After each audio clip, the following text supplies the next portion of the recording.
You are Locked On Texas Tech, your daily podcast on the Texas Tech Red Raiders. Part of the Locked On Podcast Network, your team every day. This is actually as a result, I think, of our conversation about Michael Dingle and how this injury impacts a couple different spots there defensively, given the fact that the star spot is a hybrid position and some of these guys have crossover sort of ability from linebacker to maybe a safety or defensive back. And the other layer that John Curry, a former linebacker only, has now manned that spot to open up the year. So if you missed that episode, now you're caught up. But the question from Roy, a Matador Mob text he sent in yesterday, and I was going back and forth with him on it a little bit, was kind of considering where we came from in such a busy transfer portal window. Can you take us back to the context around that position and efforts either that were made, or was it one they never really felt like efforts that were made and didn't come to fruition with an addition is what I mean. And that's some unintentional rhyme master work there. Or was it just never really on the hot sheet of a big time need that they had to go get? Do you think they regret it at all? So interior linebacker was one of, and I guess it may be we are determining was the only one that really wasn't touched via the portal class. Interior linebacker specifically. I mean, outside linebacker, defensive end, defensive line, corner, safety, quarterback, running back, receiver, tight end, offensive line, kicker, specialist, whatever. Even Ian Hershey, and Bellum. I mean, so, but this was as we dumbed it down, this is the one. And Cal, how I would answer this is, I do think you addressed it in the portal. It just you retained Jacob Rodriguez. That was your. I think he cost. Like it was.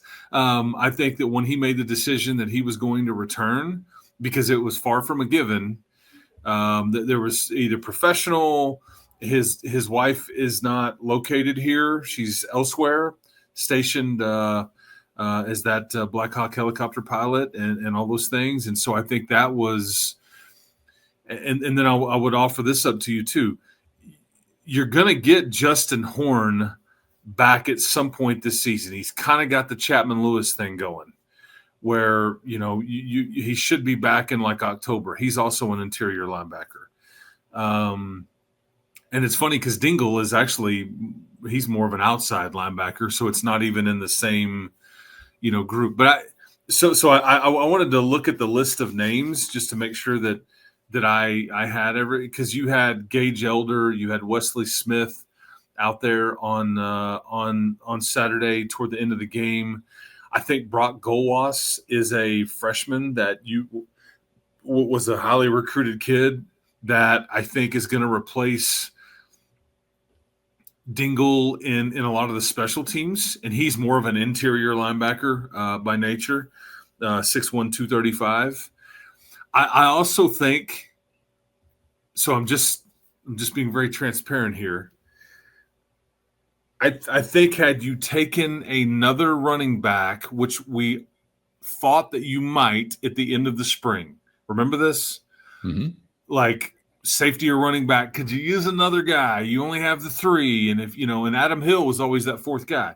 Well, I think had you taken another running back and it bumped Adam Hill to fifth, which it would have likely done, I think at that point, Adam Hill becomes an interior linebacker for you.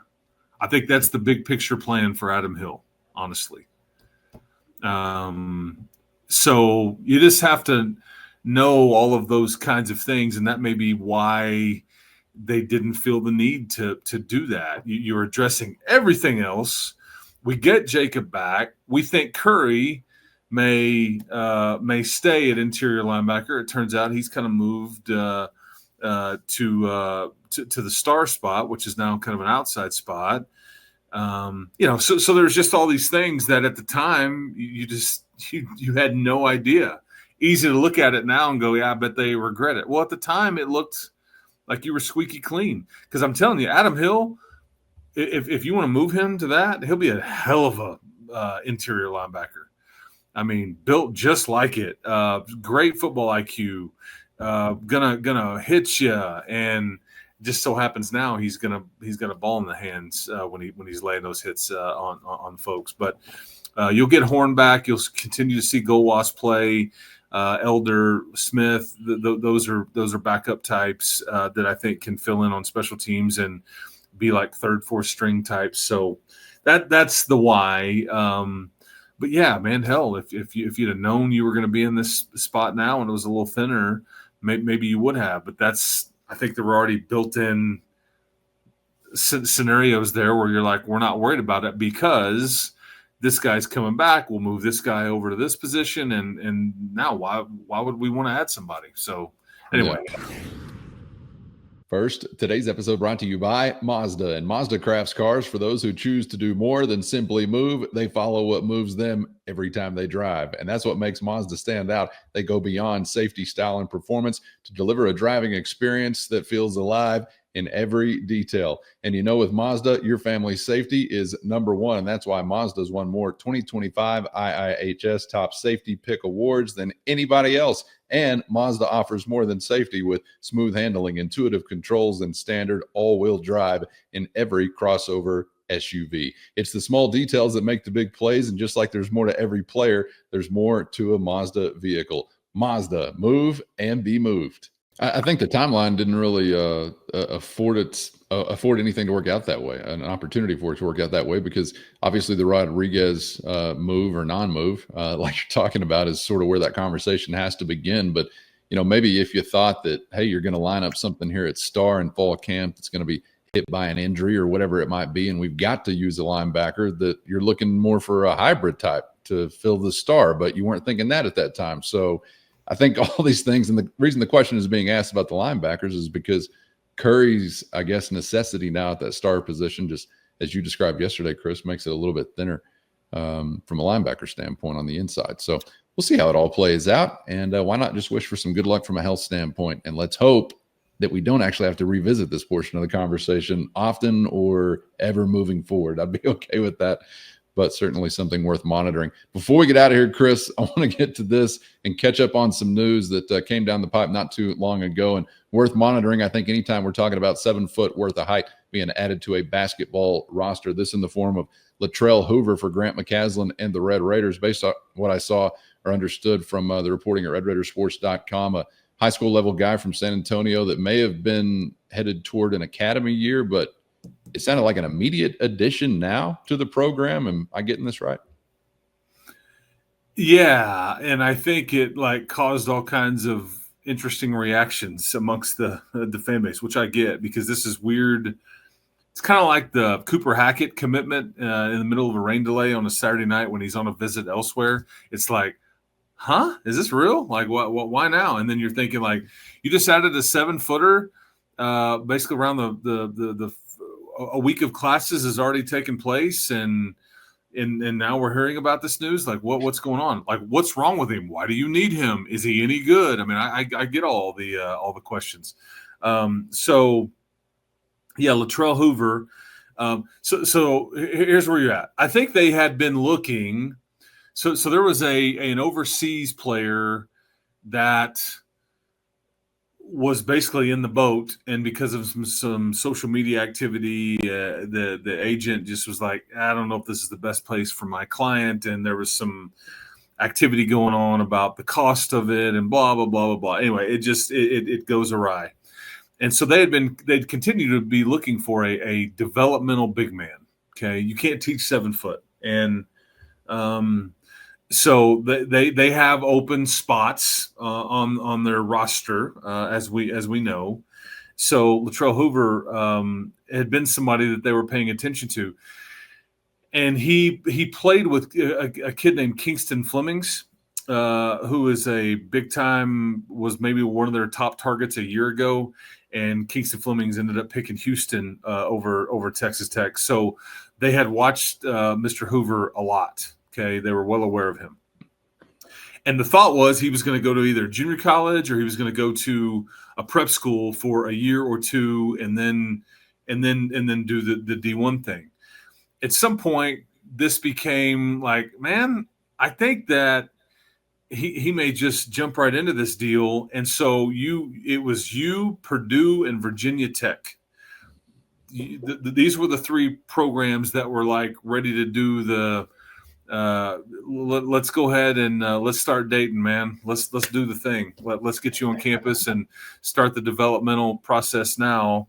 I think he's supposed to be here this week, and away we go. So it's this is exactly why whenever we get asked about April and again in June and all that about the hoops presser, is it done?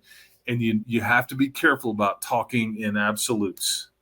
And you always want to say, I think you'll have a better feel for the first day of classes. Well, hell, I mean, here we are a week in. We're on week number 2 of classes at Texas Tech on this lovely campus that we both call our alma mater, and yet we're about to be a new 7-footer walking. I get that. I identify with that. You know, the teacher a lot of times will be emailing me, hey, you're enrolled. Are you going to be in this class? Well, I don't have a feel for it till week 2 or 3, teach. I'm sorry. I just showed up I just need the syllabus. I'm still thinking about it. All right. Well, I appreciate you carving out a little time for hoops in September, which is not always the occasion. But yeah, like you said, man, you can't teach 7 foot, and always going to be interested to see somebody like that added to a roster. And I will roll the dice on anybody getting developed by this basketball staff and this program. So looking forward to seeing how that plays out. All right, Chris, enjoyed it as always, my man, and appreciate the info and perspective. And we'll see you for the next one. Hoover. Yeah, there we go. Mr. Hoover, welcome to the 806. If you're here, hopefully, you'll they won't mark you tardy or absent for all those days that you missed, and we'll start the developmental process. Also in the linebacker conversation, because I don't want to get anybody sideways or whatever. I forgot to mention, like, Trent Lowe is also another name that's been in the program for several years now too, as an interior linebacker. So want to make, because he does good things as well. So anyways, so there you go. All right, man. Sorry, I'm rambling here at the end, but we're adding pieces. We're wondering why pieces weren't added, and we're crossing over sports. And so my head's just No, it's cool, man. There wasn't a transition point the whole show where we didn't stammer around a little bit. So I like that. That's consistent grouping. There you go. There you go. There's no doubt about that. And I'm sure that we can overlook a few unexcused absences. No doubt about that. And as long as we're giving linebacker shout out to my guy, Wesley Smith. I learned who you are on Saturday. I don't even know where you're going, where you've been, but you remind me of the 90s. I just like your look, the club, and he just kind of built like a brick house. He's the West Texas meatball. Let's go. Where's he from? Midland. Let's go. Come on. Yeah, Midland. Yeah, Joey calls him. Joey's like, that's the West Texas meatball. Yeah. No, look, I see a guy hit the field with the club, and I'm reminded of the days of my youth. You'd like to have one of those on your team, I think, just somewhere. Yes. A guy with a club on one hand or another. All right. Thank you all for the time. Appreciate you for being out there. As always, get subscribed on YouTube or anywhere you get podcasts. And of course, thanks to the everydayers for always riding along, and the Matador Mob for being out there as well. Thanks to our guy, Roy, and everybody that was texting on some of what we discussed today. Keep them coming, any subject, anytime, and hit the show notes to find a link to a free 14-day trial. If you're interested in joining that crew, that's your direct line to Chris and myself with one-on-one texting straight to your phone. For Chris, I'm Casey. Thanks as always for the time. We hope to see you back for the next round on Locked On Texas Tech.